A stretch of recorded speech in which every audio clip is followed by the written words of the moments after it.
नमस्कार दोस्तों, OCN network में आपका स्वागत है। मैं हूं ओमकार चौधरी। डोनाल्ड ट्रंप तो खैर आजकल चर्चा में है ही, सुर्खियों में है और पूरी दुनिया में उन्हीं की चर्चा है।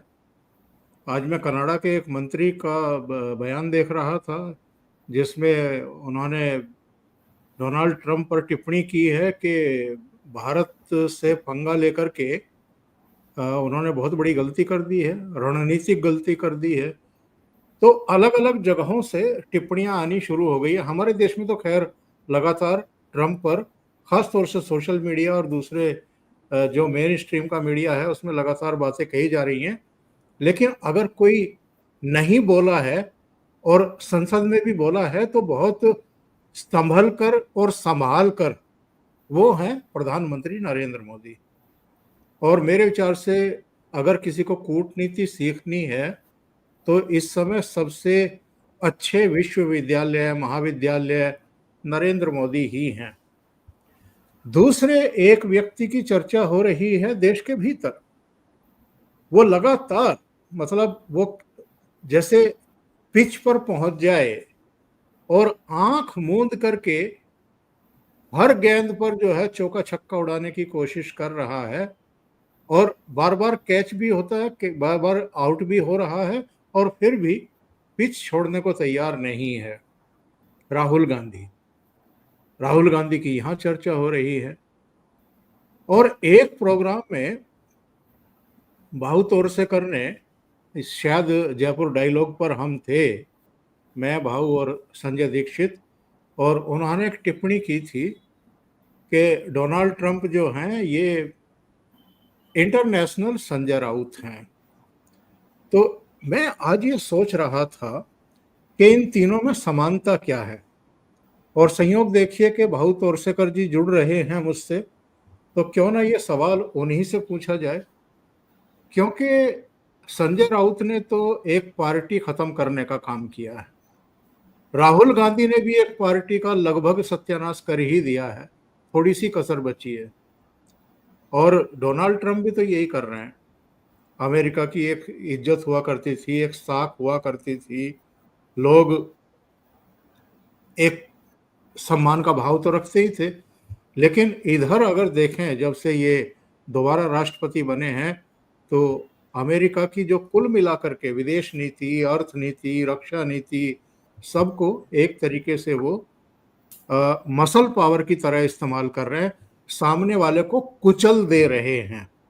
एक अहंकार का भाव आ गया है और इसीलिए लोग कह रहे हैं कि अमेरिका के उनके कार्यकाल में दुर्दिन शुरू हो गए। भाव से जुड़ लेते हैं और फिर उन्हीं से जवाब तलाश करने की कोशिश करते हैं, वही अपने अंदाज में बताएंगे।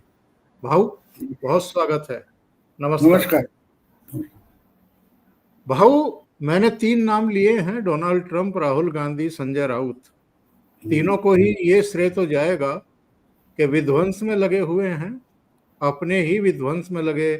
डोनाल्ड ट्रंप ऐसा लगता है कि अमेरिका के हित साधक बन करके कहीं ना कहीं अमेरिका को ही नुकसान पहुंचा रहे हैं।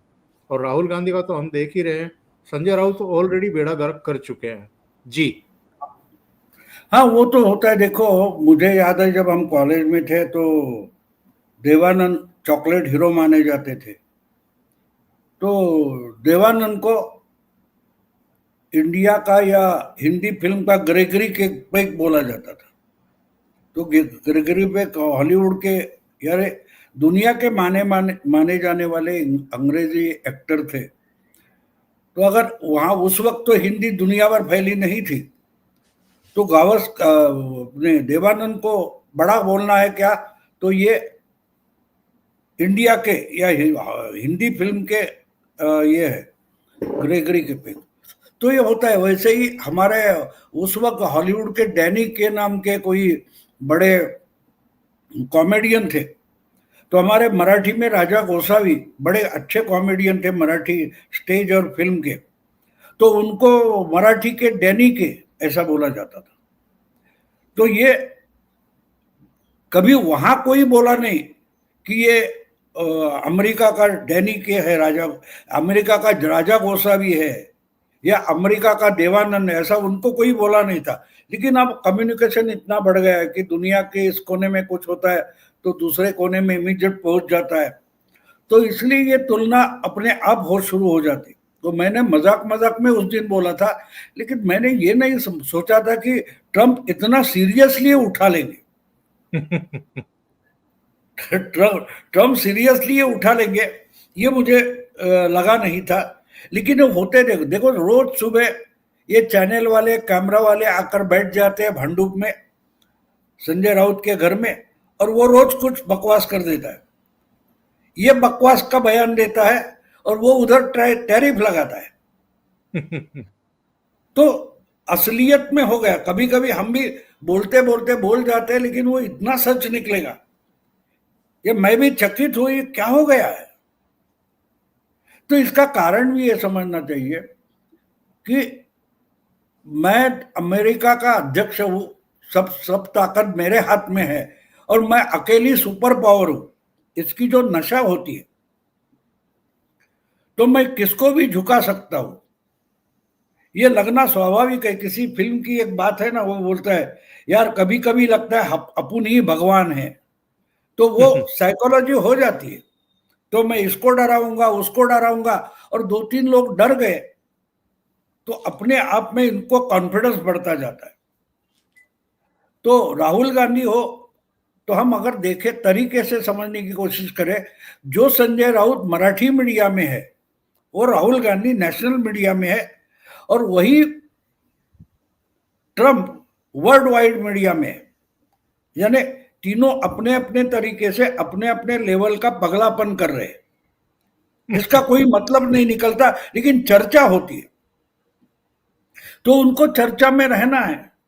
चर्चा। अब और एक बात देखो, राहुल गांधी अचानक से पैराशूट होकर कांग्रेस पार्टी में आए, डायरेक्ट नेता हुए, कांग्रेस के जनरल सेक्रेटरी अध्यक्ष बने, लीडर ऑफ अपोजिशन बने, प्राइम मिनिस्टरशिप के कैंडिडेट बने, डायरेक्टली हो गए। उन्होंने पार्टी के लिए कुछ किया नहीं। संजय राउत ने भी कुछ भी नहीं किया, वो सामना में आए और सामना से आकर शिवसेना के मुखपत्र में लिखते लिखते शिवसेना का नेता बन गए, लेकिन शिवसेना बनाने के लिए उनका योगदान कुछ भी नहीं। तो रिपब्लिकन पार्टी जो है अमेरिका की, वो बनाने में ट्रम्प का भी योगदान कुछ भी नहीं है। अगर इसके बाद 20-25 साल के लिए रिपब्लिकन पार्टी अमेरिका की पॉलिटिक्स से खत्म हो जाए तो इनको क्या लेना देना है, वो अपना बिजनेस करने निकल जाएंगे। तो इसलिए जो कुछ ट्रम्प कर रहे, उन्होंने चुनाव में बोला था कि let's make America great again वगैरह वगैरह, तो वो उनको लगता है कि ये दादागिरी करूंगा तो हो जाएगा। लेकिन ये भूलते हैं कि आपके सामने भी कोई होता है, कोई वर्ल्ड कप की मैच होती है, किसी भी फुटबॉल की हो, आपके सामने कौन सी टीम हर राउंड में आने वाली है, इसका तो गणित आपके सामने नहीं है। बिल्कुल। 15, 16, 20 मैचेस होते हैं, उसमें शुरू में क्या होने वाला है आपको मालूम है, लेकिन जब उसमें से आप आउट हो जाते हो और नेक्स्ट स्टेप होती जाती है, तो आने वाला कौन है आपको पता नहीं होता। और इसलिए जाऊंगा तो कप लेकर आऊंगा, इस ढंग की जो सोच होती है वो अपने हार की तैयारी करती है। और वही राहुल गांधी का हो गया, वही संजय राउत का हो गया। 25 साल बीजेपी सत्ता में आने का सपना तक ना देखे, ये बोल रहे थे 2022 में, और उसी साल निपट गए, उसी साल निपट गए। 2 साल बाद जो चुनाव आ गए उसमें भी निपट गए। अब चुनाव चिन्ह के लिए सुप्रीम कोर्ट के सीढ़ियां चढ़ रहे, कल परसों की बात थी ना सुप्रीम कोर्ट। तो ये होता रहता है जब आप अपनी औकात से बाहर हो जाते हो। कभी भी एक बात होती है, आपको समझना चाहिए, आप जब बड़े नाजुक सिचुएशन से जाते हो तो कहां बैलेंस निकल जाएगा ये समझकर हम 6-5 इंच 1-2 फीट पीछे होकर ही चलते हैं। अगर ये बोले कि मैं तो एक बार हवा में रखूं तो भी चल सकता हूं, तो गिर जाओगे, गिर जाते हैं। अब देखिए ट्रम्प की गलती कहां हुई है। जी जी। ट्रम्प की गलती वहां हुई है, वो तो बार बार बोलते रहे कि Modi my friend, Modi my friend, वगैरह वगैरह। लेकिन मोदी, मैं बार बार बोलता हूं, मोदी गुजराती भी है, सिर्फ इंडियन और प्राइम मिनिस्टर नहीं है। और गुजराती जहां भी जाता है अपना दुकान बना ही लेता है, बना ही लेता है। तो अगर मोदी आपके साथ आ गया तो अपना नुकसान तो नहीं करेगा, फायदा करे ना करे। लेकिन मोदी गुजराती है, और जो जबकि वो गुजराती है तो अपना या अपने देश का, अपने सरकार का कोई नुकसान नहीं करेगा, और यही लेवल पर डील करेगा। या जो मैंने आपको वो जो व्यंग था, पैरोडी भेजी है, जी जी। टैरिफ लगाओ किस पर, तो इनकी हालत ये, किस पे रोज उठकर टैरिफ लगा रखा है। इसके पहले जनवरी 2025 के पहले ये टैरिफ का मामला कभी खबरों में होता तक नहीं था। क्या बिल्कुल। उस वक्त कारोबार नहीं होते थे? अमेरिका भारत, अमेरिका रशिया, या हाँ, हम सैंक्शन सैंक्शन सुनते थे। ये टैरिफ ने आकर सैंक्शन नाम का शब्द कहाँ गायब कर दिया पता नहीं। आजकल लोग टैरिफ पर बोलते हैं, सैंक्शन पर कोई नहीं बोलता। तो कहने का मतलब ये है कि अब जो आपके हाथ में अगर कोई अधिकार आता है तो अधिकार के कंधे पर एक जिम्मेदारी नाम की चीज भी बैठी होती है। तो आप अधिकार ले लोगे तो उसके साथ जिम्मेदारी उठानी पड़ती है। अब देखिए, इन्होंने जो कुछ खेल किया, तो उन पर जितना डिपेंडेंट चाइना था, चाइना का पूरा जो बिजनेस स्ट्रक्चर है, इकोनॉमिक स्ट्रक्चर है, वो चरमरा गया। लेकिन भारत की इकोनॉमी जो है वो अलग है, वो पहले समझना जरूरी है। दुनिया भर के जो अर्थशास्त्री है वो भारत की इकोनॉमी नहीं समझ पाते। हमारी इकोनॉमी अलग है। बिल्कुल 70% आज भी हम ग्रामीण इकोनॉमी है, रूरल इकोनॉमी है। और रूरल इकोनॉमी का मतलब क्या होता है? रूरल इकोनॉमी स्वयंपूर्ण होती है। एक जिला, आप तो मेरठ के हो, मुझे बताइए कि आप मेरठ का जो गांव है आपका, एक तहसील होगा, एक जिला होगा, उस जिले में यहाँ का माल वहां जाता है, वहां का माल, हर कोई चीज मुंबई या दिल्ली से नहीं आती। 10-12 बिल्कुल। परसेंट दिल्ली मुंबई पर आपका मेरठ भरोसा करता है। बाकी 80% इकोनॉमी मेरठ की होगी, या समझो हापुड़ की होगी, या कोई पटना की होगी, तो अपने आप चला लेते हैं। 20% इधर उधर का माल लाना पड़ता है। बाकी हमारी इकोनॉमी, अरे चावल भारत से नहीं आएगा तो क्या होगा, ये जो हालत अमेरिका की है, या पाकिस्तान से चावल आएगा, या और कहीं ब्राजील से सोयाबीन आएगा, इस पर अमेरिका की इकोनॉमी चलती, हमने हमारी नहीं चलती। आपको याद होगा हमारे यहाँ वो पाम ऑयल बहुत सारा इस्तेमाल होता है। महाथीर मोहम्मद मलेशिया के थोड़ा आड़ा टेढ़ा बोल गए, हमने पूरा का पूरा पाम तेल इंपोर्ट करना बंद कर दिया, रोने लगे थे, क्योंकि बिल्कुल। उनके पाम तेल पर हम डिपेंडेंट नहीं थे। क्योंकि हमारा डिस्ट्रिक्ट अगर डिपेंडेंट नहीं है तो आपकी बात क्या कर रहे हो? हमारी प्याज पर, महाराष्ट्र देखो, महाराष्ट्र में अंदाजन 35 से 40% प्याज की पैदावार होती है। देश में जितना प्याज पैदा होता है 40% के आसपास महाराष्ट्र में होता है, पूरे देश में जाता है। लेकिन इसका मतलब ये नहीं कि बंगाल हो या पंजाब हो सिर्फ महाराष्ट्र के प्याज पर निर्भर है। नहीं, छोटा छोटा कोई ना कोई पैदा करता है, देता है। टमाटर हो वो इधर का उधर नहीं, हम डिस्ट्रिक्ट लेवल पर स्वयंभू है। और अगर हमारा डिस्ट्रिक्ट इतना स्वयंभू है तो राज्य भी स्वयंभू होता है और देश भी स्वयंभू होता है, क्योंकि हमारी इकोनॉमी 70% रूरल है। और पूरी दुनिया जब इकोनॉमी का स्टडी करती है, उस पर बात करती है, तो वो जीडीपी पर करते हैं, सेंसेक्स पर करते हैं। जिस सेंसेक्स से हमारे 70% इकोनॉमी को कोई लेना देना है ही नहीं। समझो, उसमें कल परसों शेयर बाजार डूब जाता है, ब्लड बाथ, क्या क्या हम खबरें देखते ना, हम खबरें देखते, क्या खबरें देखते कि blood bath on share market, डूब गया ये शेयर, आज एकदम 2000 निफ्टी नीचे आ गया और कुछ सेंसेक्स नीचे आ गया, हमको कुछ फर्क नहीं पड़ता। क्यों? क्योंकि ये जो शॉक है, वो शॉक हमारी ग्रामीण जो अर्थव्यवस्था है, रूरल इकोनॉमी है, वो आराम से संभाल लेती है, क्योंकि 25-30% ये रूरल अर्बन इकोनॉमी है और 30% अर्बन इकोनॉमी कर अगर दुनिया के अर्थशास्त्री बोले तो उसका कुछ भी परिणाम होने वाला नहीं है। इसलिए ट्रम्प जो बोल रहे हैं वो वहां के उनके जो दुनिया भर के अर्थशास्त्री है उनके आधार पर बोल रहे हैं, जिसका 30% परिणाम हो सकता है, 70% पर कुछ भी परिणाम नहीं होगा। बिल्कुल सही कह रहे हैं भाऊ। और अभी भाऊ ने जो पैरोडी का जिक्र किया था, मैं दर्शकों से साझा कर देता हूँ। भाऊ की मेल सुबह आई थी, तो भाऊ ने बहुत दिलचस्प और मैं आपको बता दूं कि भाऊ बहुत अच्छी पैरोडी लिखते हैं। उनकी कई पैरोडी हैं, एक आध तो मेरे पास वीडियो में रिकॉर्डेड है, कभी मौका लगेगा तो साझा करूंगा। लेकिन जो आज सुबह भेजी थी, जरा उसको देख लेते हैं। ये वो पैरोडी है जिसमें उन्होंने लिखा है कि किस कांड से मुरझा चेहरा, जुल्फों का रंग सुनहरा, किस डील से गीली आंखें, कोई राज है उसमें गहरा, टैरिफ लगाऊं किस पर जिसने मोदी बनाया। तो आप समझ गए होंगे कि किस गाने की पैरोडी है ये। तो जी भाऊ, इस पर कुछ कहना चाहेंगे क्या?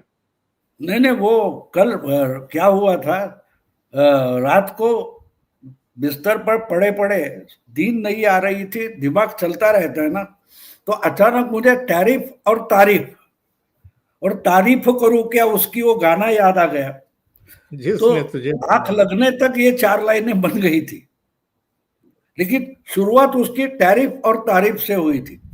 तो अब देखो, चांद सा रोशन चेहरा, तो चांद और कांड शब्द समान समसमान होते हैं ना। अब उसके जी। उसके बाल भी सुनहरे, तो मैं क्या करूं, उसके बाल भी सुनहरे है ना। हाँ, और डील, डील ये शब्द आता है उसमें, तो डील से गीली आंखें, तो डील झील डील से डील बोलता है ना तारीफ, और झील से उसकी गहरी आंखें गीली आंखें। हो रही है, आंख से पानी आ रहा है। तो इसलिए मैंने बोला कि टैरिफ भारत पर क्या लगाएगा, मोदी पर लगाया, तो मोदी को जिसने बनाया तो भारत ने बनाया। हाँ, बिल्कुल। तो वो पैरोडी बन गई। मुझे टाइम पास के लिए क्या होता है, कभी कभी थोड़ा मौसम हल्का करने के लिए मजाक सूझना भी जरूरी होता है, तो पैरोडी बन जाती है। बिल्कुल सही कह रहे हैं भाऊ। और मैं एक दर्शकों से भी और आपसे भी जरा साझा करता हूं कि कनाडा के एक मंत्री ने क्या कहा है। ये देखिए, ये हिंदुस्तान की हेडलाइन है, भारत से झगड़ा मोल लेकर यूएस ने कर दी भारी भूल। कनाडा के दिग्गज बिजनेसमैन ने ट्रंप को चेताया। ये बिजनेसमैन है, मंत्री नहीं। और इन्होंने कहा क्या है, भारत पर अमेरिका द्वारा लगाए गए 25% टैरिफ और रूसी तेल और हथियार खरीद को लेकर घोषित प्रतिबंधों पर मशहूर कारोबारी और टेस्ट बेड के चेयरमैन क्रिक लुबिमोव ने डोनाल्ड ट्रंप की तीखी आलोचना की है। लुबिमोव ने इसे अमेरिका के लिए रणनीतिक तौर पर आत्मघाती नीति करार दिया है। उन्होंने कहा कि ये कदम चीन और ब्रिक्स को कमजोर करने के अमेरिकी लक्ष्य के खिलाफ जा सकता है। और एक पोस्ट में इन्होंने लिखा कि मैं पहले भी कह चुका हूं, आज फिर दोहराता हूं, ट्रंप की टैरिफ नीति की सबसे बड़ी समस्या है, इसमें भू राजनीतिक रणनीति का कोई ख्याल नहीं रखा गया है। उन्होंने कहा कि भारत इस समय दुनिया की सबसे तेजी से बढ़ती अर्थव्यवस्थाओं में से एक है और प्रधानमंत्री नरेंद्र मोदी को वैश्विक स्तर पर सबसे सम्मानित और प्रभावशाली नेताओं में गिना जाता है। अगर अमेरिका चीन के प्रभाव को वैश्विक आपूर्ति श्रृंखला में घटाना चाहता है तो भारत सबसे उपयुक्त विकल्प हो सकता है। अमेरिका खुद 50 सेंट का टूथब्रश तो नहीं बनाएगा। तो भाऊ, बड़ी पते की बात कही है। और डोनाल्ड ट्रंप ने एक और बात कही है, मुझे लगता है कि कुछ ज्यादा ही चिढ़ गए हैं कि पाकिस्तान और इजराइल तो मुझे नॉमिनेट कर रहे हैं शांति के नोबेल के लिए, भारत नहीं कर रहा। दूसरे भी कारण हैं। पर उन्होंने कहा कि भारत की डेड इकोनॉमी है, यानी जो अमेरिका की इस समय जीडीपी 1.5 है और भारत की 6.5 है, वो भारत की इकोनॉमी को डेड इकोनॉमी बता रहे हैं। और हमारे यहाँ राहुल गांधी ने सोचा कि अरे क्या बात कह दी है डोनाल्ड ट्रंप ने, और हाथों हाथ उसको लेकर के उस पर बोले कि आई एम ग्लैड, मतलब मैं बहुत खुश हूं। यानी भारत की इकोनॉमी को कोई डेड बता दे तो राहुल गांधी को लगता है कि बहुत खुशी की बात है। अभी मैं कहीं एक प्रोग्राम देख रहा था, वो उस एंकर ने एक बढ़िया बात बता दी। उन्होंने बोला कि 2014 में नरेंद्र मोदी प्राइम मिनिस्टर बने, उस वक्त की जो राहुल गांधी की प्रॉपर्टी थी, इनकम थी, पैसा था उनके पास, उसकी कीमत 10 गुना बढ़ गई है। हाँ, 1 इसको करोड़ के अगर वो आसपास। डेड इकोनॉमी बोल रहे हैं तो बढ़िया है, और डेड हो जाए, मुर्दा हो जाए, सड़ जाए। अगर इसको डेड इकोनॉमी बोलोगे तो मैं बोलता हूं कि ये सिर्फ डेड ना हो, सड़ती जाए। और क्योंकि इनके हिसाब में सड़ने का मतलब होता है चढ़ना। स और च का फर्क भी उनको समझ में नहीं आ रहा है। चढ़ती जा रही है इकोनॉमी। और दूसरी बात है कि हमारे यहाँ हम कोई पैदावार करेंगे तो वो खपत भी यहाँ होने की पॉसिबिलिटी होती है, क्षमता होती है। अमेरिका कोलैप्स, चाइना कोलैप्स इसलिए हो गया कि उनका 80-90% निर्यात पर बसा था, एक्सपोर्ट पर बसा था। अगर एक्सपोर्ट नहीं हो रहा है, ना यूरोप ले रहा है, ना अमेरिका ले रहा है, ना ऑस्ट्रेलिया ले रहा है, तो मारे जाएंगे।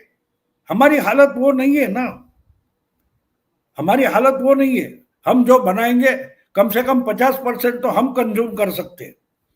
तो समझो अगर मैन्युफैक्चरिंग में 20-25% घाटा हो जाता है, कम हो जाता है, तो भी 75% बनता है, उसमें से 50% हम कंज्यूम करेंगे, 20-25% छोटे मोटे देशों को भेज देंगे। अब हम देख रहे हैं ना, कल परसों की बात है, यूरोप ने कुछ नाटक किया तो उनको जो रिफाइंड ऑयल भेजा था वो ना बोले तो घुमाकर यूएई के पास भेजा गया। कि लेने वाले बहुत है ना। बिल्कुल। अब एक बात आप समझ लो, रशिया का जो ये निकलता है, क्रूड ऑयल निकलता है, वो रिफाइन करने वाली बहुत सारी कंपनियां या मशीनरी नहीं है। इसमें सबसे बड़ी रशियन क्रूड ऑयल को रिफाइन करने वाली जो मशीनरी और कंपनी है वो भारत में है। तो रशिया को भारत को बेचना ही पड़ेगा, सस्ते दाम पर भी बेचेगा, क्योंकि दूसरे के पास ये है नहीं सिस्टम।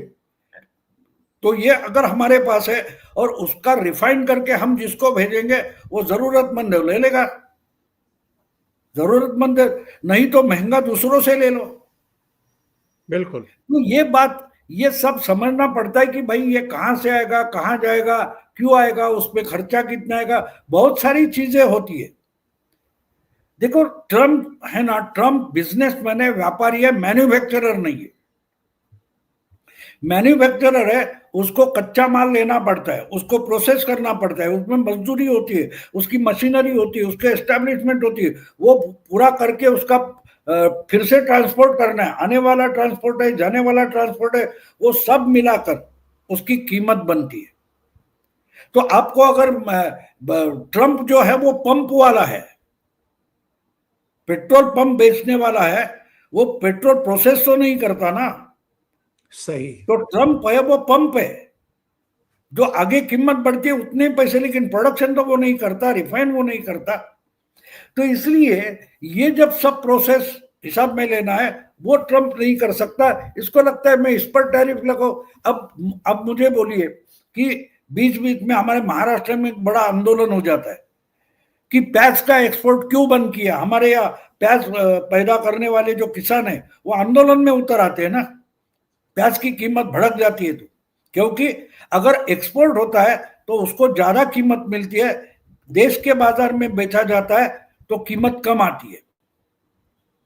तो लेकिन अगर ज्यादा जाए तो हमारे लोगों को नहीं मिलेगा, इसलिए सरकार उस पर रोक लगा देती है।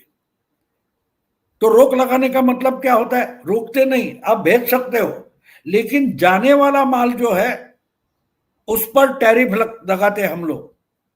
समझो 50 रुपए का केजी जाने वाला है, तो बोले 50 पर 100 रुपया टैरिफ लगेगा। दुबई को प्याज जा रहा है, 50 रुपए केजी है, 150 रुपए उसको दुबई वालों को मिलेगा, सरकार को 100 रुपया मिलेगा। क्यों? क्योंकि महंगा होगा तो उधर जाना कम हो जाएगा, यहां बच जाएगा, जो हमें कल परसों 2 महीने के बाद खाना है। तो टैरिफ हम भी लगा सकते हैं ना।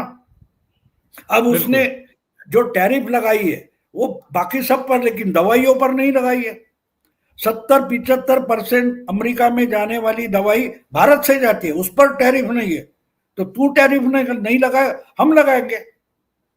हम 200 रुपए 200% टैरिफ अगर अमेरिका जाने वाले दवाई पर लगा दे तो क्या करोगे आप? तो ये इतना आसान नहीं होता। हाँ, लेकिन एक बात होती है, अब ओंकार चौधरी का कुछ नुकसान हो, ऐसे जो दुश्मन सोचते हैं, तो थोड़ा इधर उधर भाऊ ओंकार बदल बोल गया तो वो खुश हो जाएंगे। तो उनकी खुशी जो है वो अल्प समय की होती है। जब अब देखो उस दिन ये करेंगे वो करेंगे, 1 अगस्त तक, 1 अगस्त 7 अगस्त तक किसने बढ़ाया? हमने तो बोला नहीं। ये तो पड़ोसन का महमूद हो गया, बोला आगे मत आना, बोला आगे मत आना, और ये खुद पीछे जा रहा है। और भोला को या सुनील दत्त को बोलता है तुम आगे मत आना, और बाद में बोलता है तुम आगे आएगा, आगे आएगा, ठीक है हम पीछे जाएगा।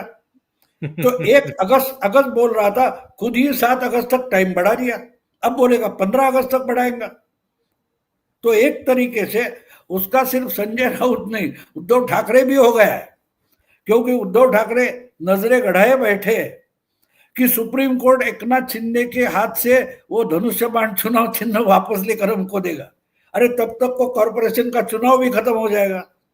बिल्कुल। तो ये देखो दिमाग चलाने की बात है। उद्धव राहुल गांधी के पास दिमाग की कोई बात है ही नहीं। वो सत्य हिंदी के लिए, अशोक वानखेड़े के लिए बातें करते, या आप और मेरे लिए नहीं करते। संजय राहुल गांधी जो है वो आपके जो कोई सब ले ना, पुण्य प्रसून वाजपेयी, अजित अंजुम, इनके लिए राहुल बातें करते हैं। देखो कैसा गिड़गिड़ाया, बोलती बंद कर दी, अब सब स्लीपर निकल, कहते क्या बोलते हैं उसको, स्लीपर सेल निकल कर बाहर आ गए। तो अरे स्लीपर सेल जाने दो, जहन्नम मत है, तुम जाके उसकी खटिया बन जाओ, तुम पर सो जाएगा। स्लीपर सेल पर क्यों सोएगा? क्यों? अशोक वानखेड़े इतना तगड़ा है, गद्दे जैसा है, जाकर हाथ पैर फैला जाए तो राहुल गांधी को किसी बेड की जरूरत नहीं होगी। तो राहुल गांधी इनके लिए बोलते हैं और ये खुश हो जाते हैं। देखो कैसे मोदी को रगड़ा, तो उससे कुछ निकलने वाला नहीं। आखिर में एक बात होती है, परिणाम इंपॉर्टेंट होता है। इससे क्या परिणाम होने वाला है, अगर नहीं होने वाला है। देखो एक बात है, ये डराने के, इसलिए तो आपको याद होगा उसने क्या बोला उस दिन, अरे पाकिस्तान में इतना क्या बोलते, इतना बड़ा ऑयल का ये मिला है कि भारत को पाकिस्तान से ऑयल खरीदना पड़ेगा, याद है ना? 2 दिन पहले तो पाकिस्तान में ऐसे वहां के जो अजीत अंजू वानखेड़े है वो पर लगाकर उड़ने लगे। नहीं वो लगा भी वो आसमान से डॉलर के नोट गिरने लगे। पाकिस्तान वाले हंस रहे थे, पाकिस्तान वाले हंस रहे थे। हाँ तो एक दिन बाद, लेकिन एक दिन के लिए तो खुश हो गए थे, एक दिन के लिए खुश हो गए थे। लेकिन मुझे याद आता है वो एंड टीवी नाम का चैनल है, उस पर एक हप्पू की उल्टन पलटन नाम का एक सीरियल चलता है। उसमें वो दारोगा हप्पू सिंह है, वो मजाकिया दिखाया, तो उसको बोलते अरे तू ये है, तू ये है, तुमने ये किया, तो वो बीच में बोलता है यार मैंने किया, मुझे ही पता नहीं है। तो पाकिस्तान में ऑयल के डंप मिले और पाकिस्तान वालों को पता नहीं है। किसको पता है? ट्रंप को पता है। हाँ। तो ये मजाक चलता रहता है, इससे ज्यादा कुछ नहीं, कोई उनको सीरियसली लेता नहीं है। भाव अब ये देखो एक बात और, अभी ऑयल समझो है भी, हमारे यहाँ भी अंडमान में कुछ बड़ा डंप मिला है वगैरह बोला जाता है, ठीक है, लेकिन वहां 20, 40, 50 जब कुएं खोदे जाते हैं, उसमें से कहीं से एक निकल आता है और पता चलता है ये कहाँ कहाँ फैला है।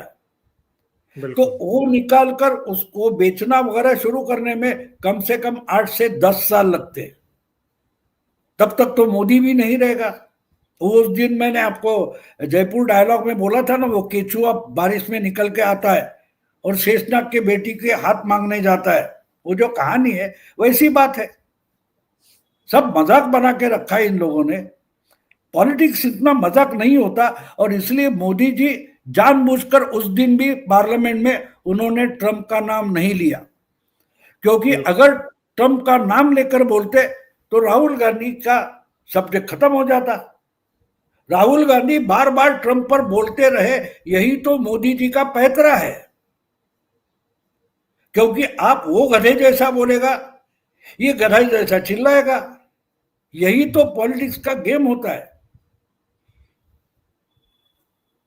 और भाऊ, ये जो जब कोविड काल था तो ये कुछ इकोनॉमिस्ट को बुला करके उनके साथ इंटरव्यू का वो नाटक नौटंकी करते थे, और तब ये घोषणाएं कर रहे थे कि सुनामी, आर्थिक सुनामी आएगी, रोजगार छिन जाएंगे, अर्थव्यवस्था बर्बाद हो जाएगी।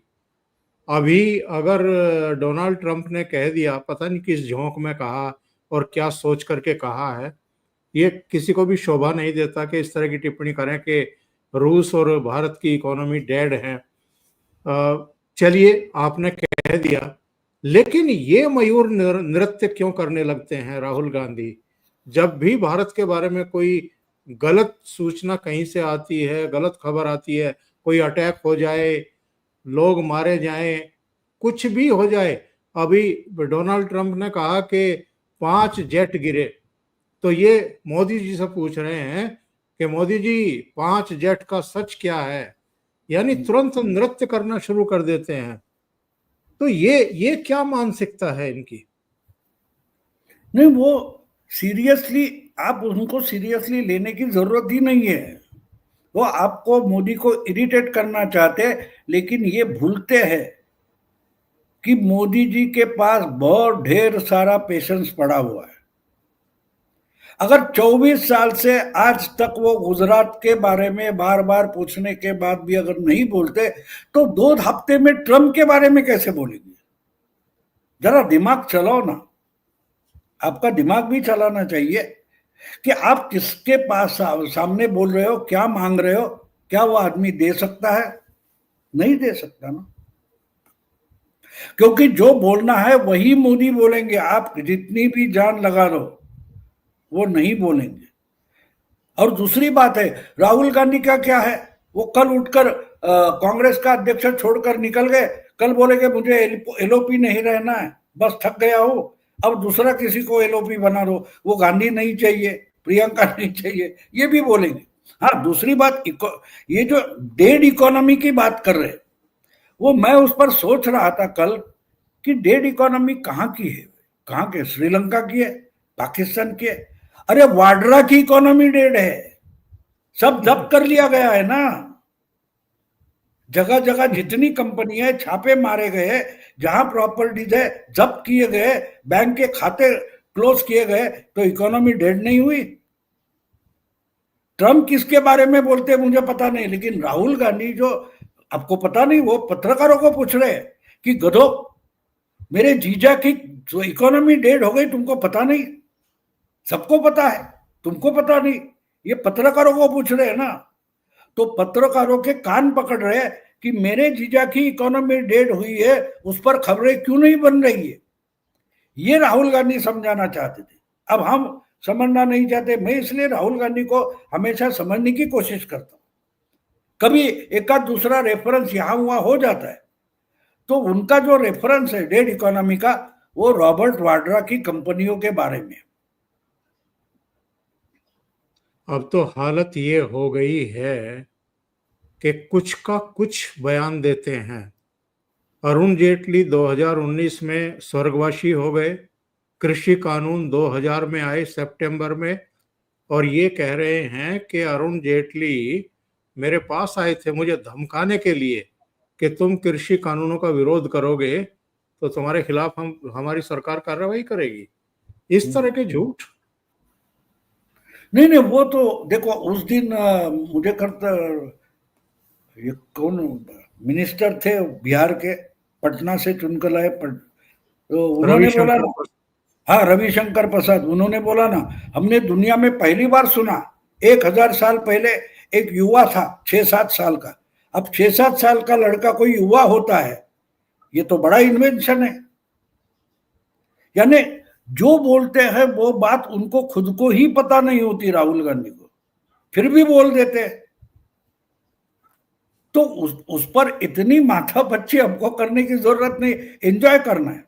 देखो जो सर्कस होती है उसमें जो जोकर होता है वो हमारा मनोरंजन करने के लिए आता है, तो उस पर हंसना है। अरे वो इतना गिर गया, उसको कहीं जख्म हो गई क्या, खून निकला का, ये ढूंढने कहाँ निकले आप, ये तो जोकर है। ये गिरेगा, उठेगा, फिर दौड़ेगा, हवा में साइकिल चलाएगा, तार पर साइकिल चलाएगा। जोकर है ना, उन्होंने अपने को जोकर करके ही पेश किया, तो जोकर करके उसमें एंजॉय करो, उसके डीप में जाने की जरूरत नहीं है। वो मजाक उड़ाते और अपनी मजाक उड़े इसलिए भी कोशिश में रहते।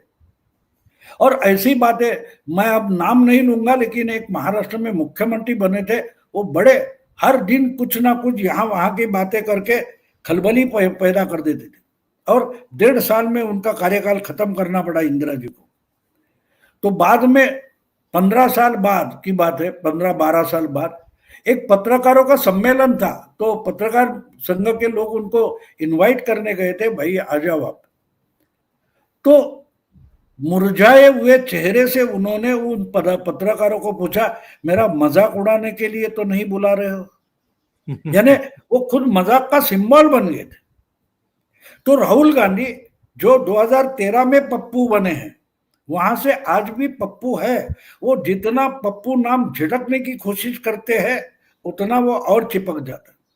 और जो अपने ओबामा ने अपनी किताब में लिखा है कि जिसका अभ्यास पूरा नहीं हुआ है, वो बच्चा अगर टीचर को इंप्रेस करने के लिए कुछ बोल देता है, बिल्कुल राहुल गांधी वैसा ही है।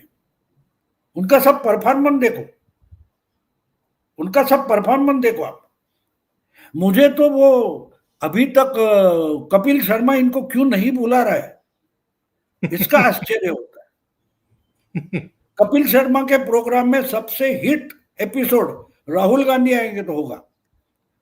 वो कोई कृष्णा नाम का है, फिर कोई और है ना, वो जो करते हैं सब, वो भी शर्मा जाएंगे राहुल गांधी के सामने। मैं भाऊ इनके एक बयान पर और आपसे चर्चा करूंगा, उसके बाद प्रोग्राम को हम समाप्त करेंगे। अब डोनाल्ड ट्रंप ने कहा कि साहब इकोनॉमी डेड, तो इन्होंने वो डेड शब्द पकड़ लिया है। कल इनका बयान आया कि हमारे यहाँ इलेक्शन सिस्टम डेड हो गया है, मर गया। बिल्कुल सही है। और मतलब इस तरह की वेग टिप्पणी कर देना, एक हमारे चुनाव इलेक्शन कमीशन की एक अपनी एक साख पूरी दुनिया में रही है। और मैं रिसर्च कर रहा था कि ईवीएम से पहला चुनाव कब हुआ।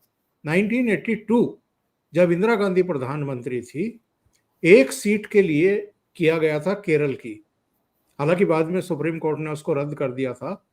फिर 98-99 में कुछ विधानसभा क्षेत्रों में, कुछ लोकसभा क्षेत्रों में फिर परीक्षण हुआ, वो सफल रहा।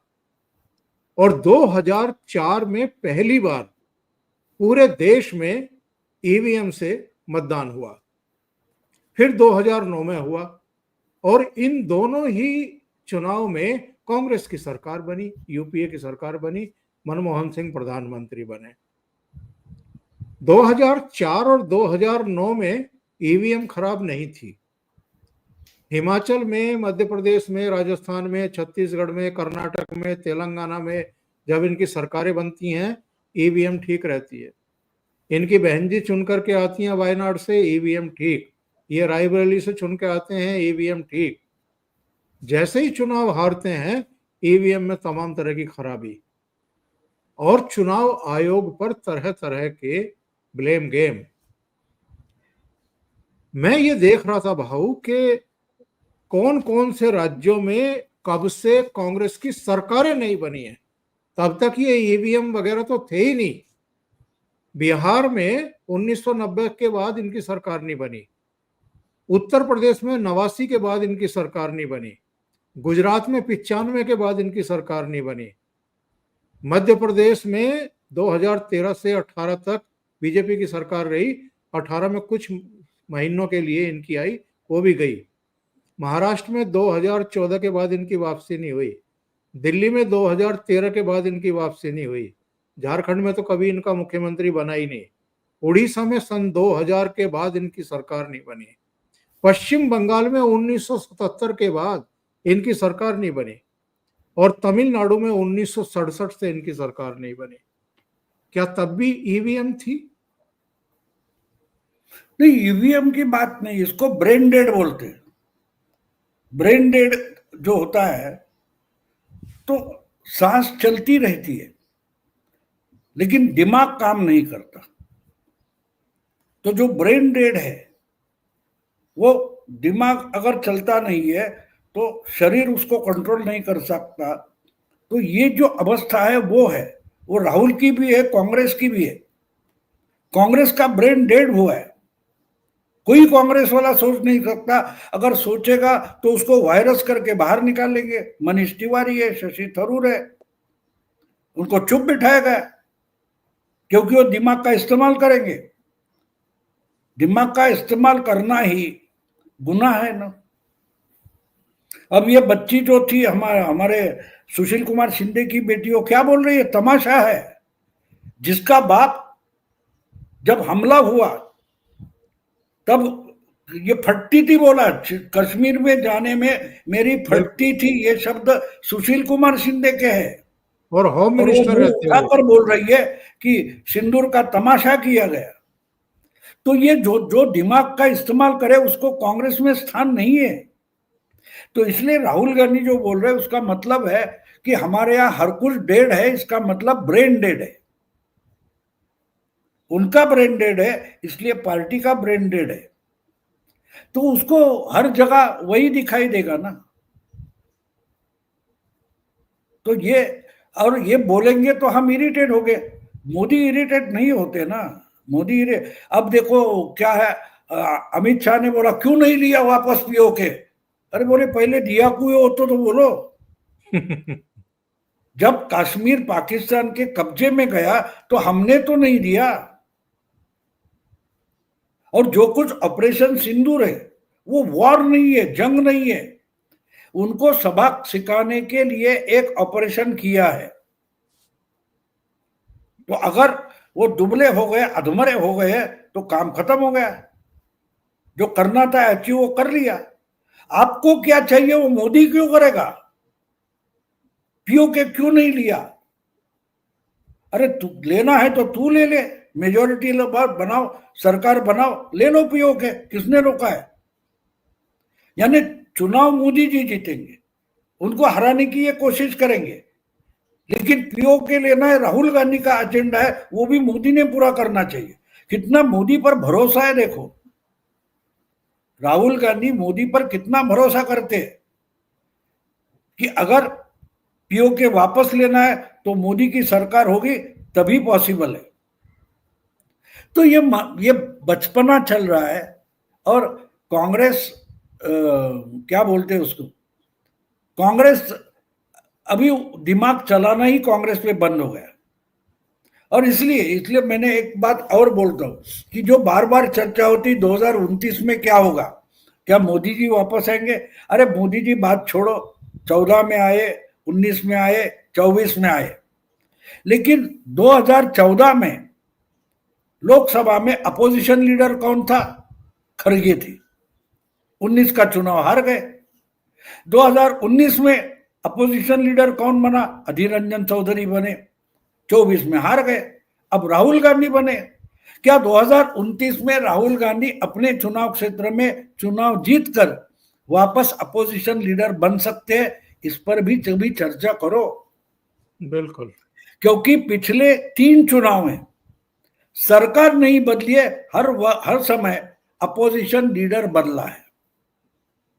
तो जरा उस पर भी चर्चा करें, मेन स्ट्रीम मीडिया हो, आप हो, हम लोग हो, उस पर भी चर्चा करें कि भाई 2029 में लोकसभा चुनाव के बाद अपोजिशन लीडर कौन होगा।